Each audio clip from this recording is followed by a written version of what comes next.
Hello. The question today is astrology a sham or a science? Now, there are several opinions on this. Some people believe in it, some people just take it as fun, some people take it very seriously, some people take important decisions of their life on the basis of astrology. Now, should you really believe in it or not?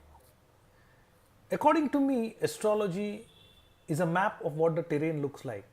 Now, this is far from an opinion from an expert because I am not an expert in astrology. This is just a layman's opinion. So, that's my personal opinion.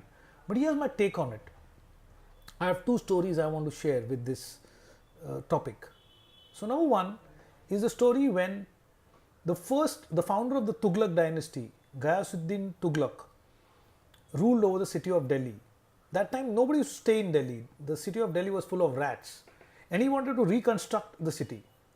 He was returning after having a victory in Bengal, and on his way back he had sent a message to all his ministers that they should find some people to work as laborers to rebuild the city of Delhi. Now, as these soldiers were looking out for laborers, there was nobody in and around Delhi, so it was very difficult to find men. But nearby Delhi there was a small mosque, and the reconstruction of the mosque was going on, the repairing work was going on, and the priest there, Hazrat Nizamuddin, was in charge. So the soldiers went to him and said, you need to deploy all the people in the services of the king so that we can use them to rebuild the city of Delhi. Now Hazrat Nizamuddin said, after the repairing of the mosque is over, you can take my men, but till then they are going to be here. The soldiers warned him and said, you are saying no to the king. If you say no to the king, he may get angry and in consequence you may get killed. He said, whatever it is, you can't use my men till my work is over. Now this news reached the king, and the king came out with the orders that they should find Hazrat Nizamuddin and kill him as soon as he returns to Delhi. So all his friends told him that he should not waste any time and he should flee away from the site, as soon as the king returns his death is certain. And that is the time when Hazrat Nizamuddin came out with those famous words saying, Hanuz Dilli Dur Ast, which means Abhi Dilli Dur hai.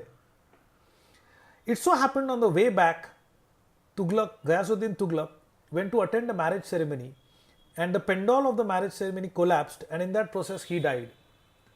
So Hazrat Nizamuddin actually predicted the future that the king will never reach Delhi, and therefore he did not leave Delhi, saying Delhi abhi bahut dur hai. And for Ghayasuddin Tughlaq, Delhi was indeed dur. He never reached Delhi. Now this story tells us that we should take astrology very, very seriously. If one knows the precise science, he can actually predict what's going to happen in the future. But रुको, picture भी बाकी है मेरे दोस्त. Here's the second story. Let's go back to 1527, when the great Mughal Emperor Babur had won over Ibrahim Lodi, had killed him and taken over Delhi. Now he had a friend called Rana Sanga, who was a Rajasthani king, and he helped Babur because he wanted to take revenge against Ibrahim Lodi. But now that Ibrahim Lodi was dead and Babur took charge of Delhi, Rana Sanga thought that Babur is going to loot Delhi and take the loot and go back to Afghanistan. But when he saw that Babur plans to stay back in India and wants to establish his empire here, he got worried. So he collected all the neighboring kings, even the survivors and friends of Ibrahim Lodi, and they made a united front. And that's when in 1957 there was a battle of Khanwa between Babur on one side and Rana Sanga and all the other kings on the other side. It was a huge battle. Now looking at the size of the army under the banner of Rana Sanga, the soldiers of Babur were scared. The conditions so developed that soon it was very evident that Babur could not win.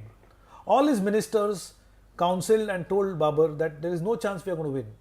Even Babur's most trusted astrologers told him that the stars are not in his favor and he is going to lose. That's when Babur retired to his private cell. He prayed to God and said, I have not come all the way to India just to go back just like this. I need to get some divine intervention. So he looked at God and said, I am going to give up the thing which I love the most. And Babur loved wine the most. He had carried wine all the way from Afghanistan till here. And he drowned and poured all the wine into the ocean.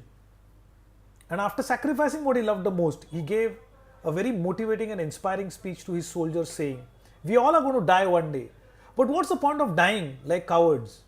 How can we go back to our motherland saying that we have come back defeated? If we have to die, let's die like soldiers, as heroes. And that inspired his soldiers so much that they fought tooth and nail. And the result of the Khanwa battle was Babur won. And with that, the whole history of India changed. The Mughals ruled over India for the next 5 generations. So this story tells us that though astrology may be a precise science and the predictions may be right, it is after all the human will and effort that wins over destiny. So my dear friends, whatever your stars foretell, believe in yourself, believe in your dreams, and your karma is more powerful than astrology. So what is the prediction for your future? What is the prediction for your dreams? Think and design your future. Learn more, contribute more, and have fun in life while celebrating your uniqueness. Thank you.